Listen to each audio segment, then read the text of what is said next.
Good evening. Starting this hurricane season, the National Hurricane Center will be making a change to the way tropical storms and hurricanes are forecasted. We know all too well about that so-called cone of uncertainty, which gives us a general idea of where a storm is headed.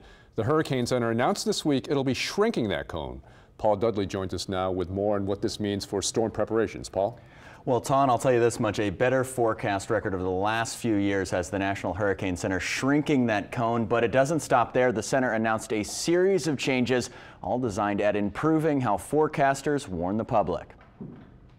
When the roof lifted, it just kind of pulled the house up. This is home for Peter Garrica. He's been living on this property near Venetian Isles since the late 1950s. The longtime fisherman has weathered a number of hurricanes here, but like it was for so many others, nothing compares to Katrina. If you ever imagine that you could take and have the worst thing happen to you, to lose everything you worked for your whole entire life, and it all happens in a matter of about 20 minutes, that's what Katrina was. Garrica lost 2 houses and 4 boats and almost his family. When the roof went off, it sucked the floor up and the whole thing dropped down to the ground. This week, the National Hurricane Center announced a series of changes aimed at improving warnings. They include extending advisories 72 hours in advance of the storm. This is expected to give people another 24 hours to prepare.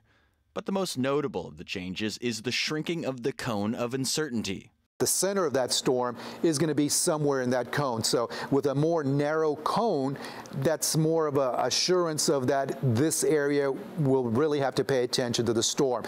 Meteorologists say these days you don't see big jumps in the cone like seen during Katrina, where the storm was supposed to go towards Florida, but it shifted towards Louisiana.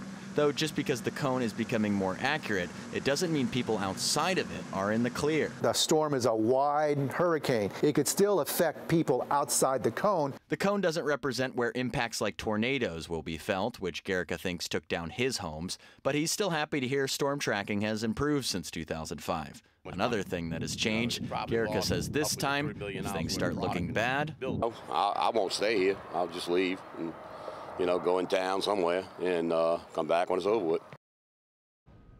Hurricane season begins June 1st and will last until November 30th. At least one report from Colorado State University claims it will be a slightly above average season.